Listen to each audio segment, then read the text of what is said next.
Ngayong araw na, sisimula ng pag-iimprenta na mahigit 70 milyong balota para sa eleksyon 2025. May unang balita si Darlene Kai.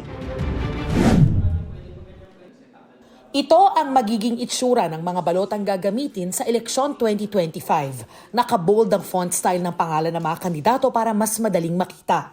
Mas kaaya-aya na rin daw ang mga kulay kumpara sa ginamit noong eleksyon 2022.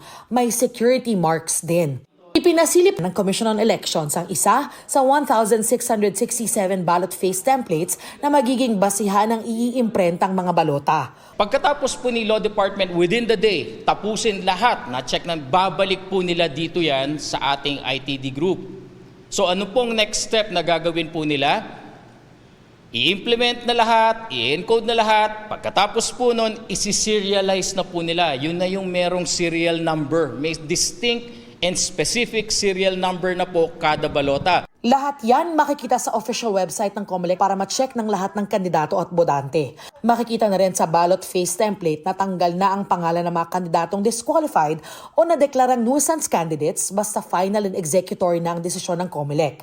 Pero, paano ang mga kandidatong kalalabas lang ng desisyon sa kanilang kaso? Ang uunahin naman po natin ay ang overseas at ang local absentee voting. May sufficient time ang Law Department na mag-implement. Paano ang gagawin kung makakuha ng TRO? Di-stay po siya sa balota. Paano rin yung gagawin po natin kung may kaso na pending yung MR, hindi pa na-desisyonan ng COMELEC and Bank?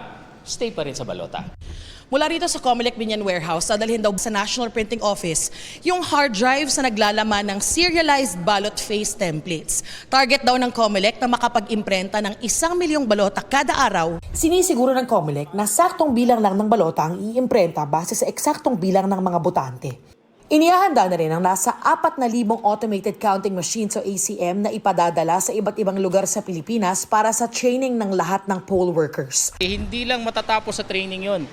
Dahil kailangan po DOST certified ang bawat miyembro ng Electoral Board. May test po sila, ine-exam sila. At then and only then, pag nakapasa sila, tsaka lang sila po papahintulutan mag-serve. Ito ang unang balita. Darlene Kai para sa GMA Integrated News.